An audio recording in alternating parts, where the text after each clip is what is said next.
समय की बात है जब लालपुर नगर में एक शिव मंदिर के पास एक गिरीश नाम के ब्राह्मण रहते थे। उनके परिवार में 5 सदस्य थे। वो ब्राह्मण भगवान शिव के परम भक्त थे। उस मंदिर में गिरीश पूरी सच्ची श्रद्धा और सच्चे मन से पूजा पाठ किया करते।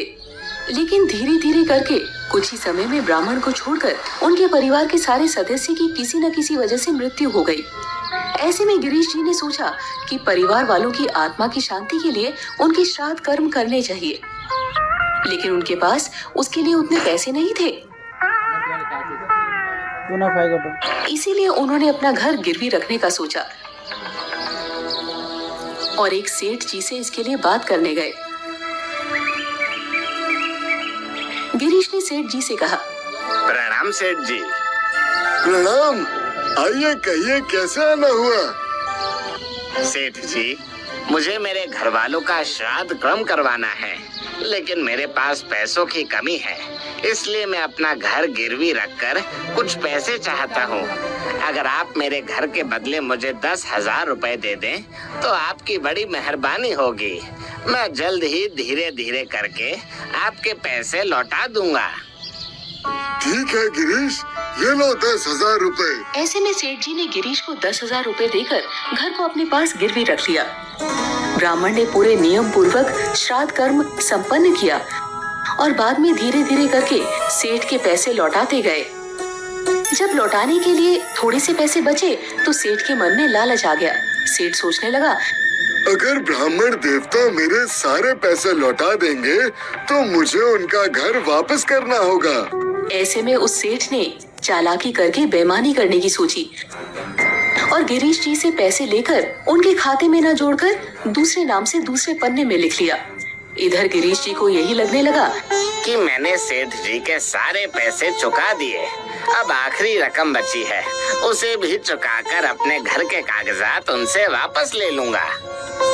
यही सोचकर जो बचे हुए पैसे थे वो लेकर गिरीश जी सेठ के पास गए और बोले, सेठ जी, ये लीजिए आपके बचे हुए पैसे, अब मेरे मकान के कागजात वापस कर दीजिए। क्या बात कर रहे हैं सेठ जी, आपने अभी तक पूरे पैसे वापस नहीं किए हैं। ये देखिए अपना हिसाब, पहले पूरे पैसे वापस कीजिए, उसके बाद ही मैं आपके घर के कागजात लौटाऊंगा। सेठ जी, मैंने आपको पूरे पैसे लौटा दिए हैं, आप मान क्यों नहीं रहे हैं? सेठ की बात सुनकर बेचारे ब्राह्मण निराश होकर अपने घर लौट गए।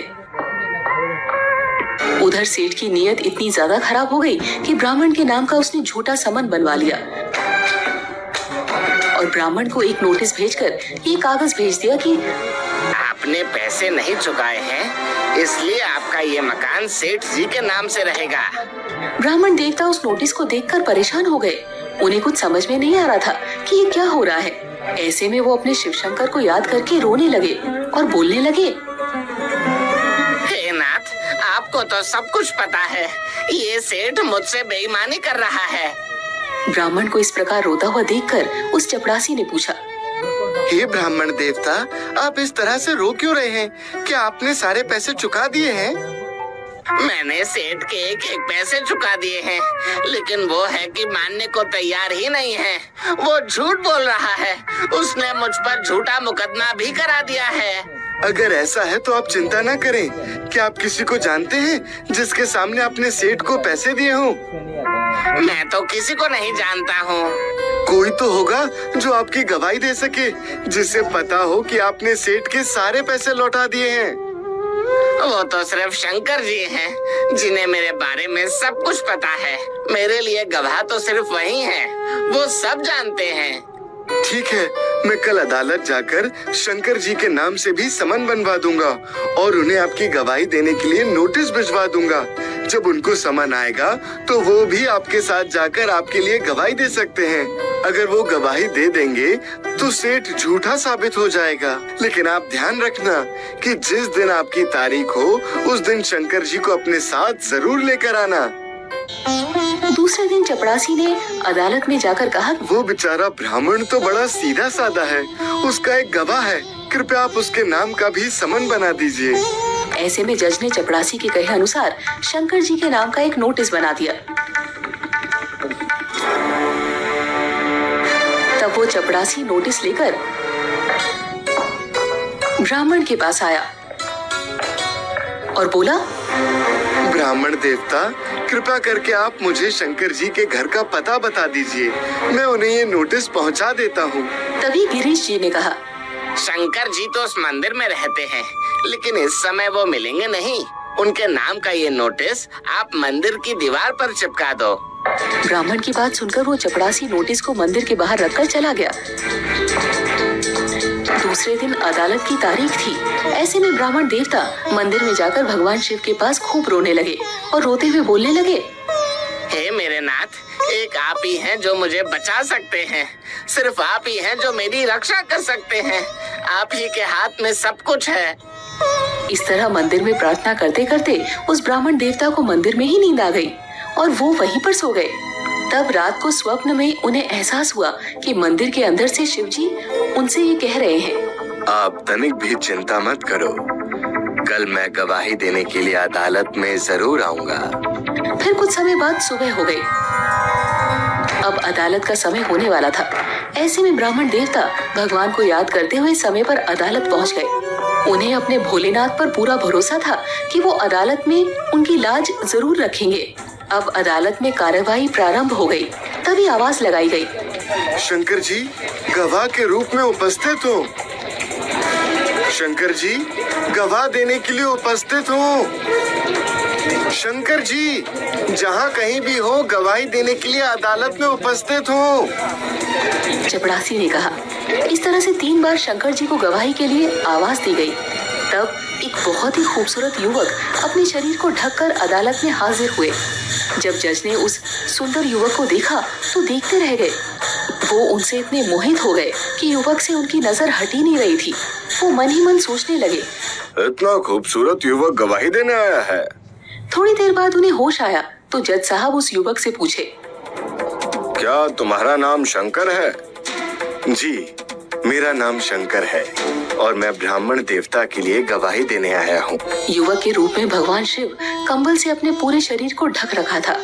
जज ने उनसे पूछा, क्या तुम्हें पता है कि ब्राह्मण देवता ने सारे पैसे चुका दिए हैं? जी जज साहब, ब्राह्मण ने सेठ जी के सारे पैसे चुका दिए हैं। दरअसल ये सेठ बहुत ही ज्यादा लालची है, इसने बड़ी होशियारी की है, लेकिन मैं बता सकता हूँ कि ब्राह्मण देवता का हिसाब कहाँ पड़ा है। सेठ जी ने कहा, अच्छा ऐसा है, तो बताओ कि मैंने कहाँ पर हिसाब लिखा है? युवक ने कहा, सेठ ने अपने घर के दूसरे अलमारी के तीसरे खाने में एक पुस्तिका रखी है।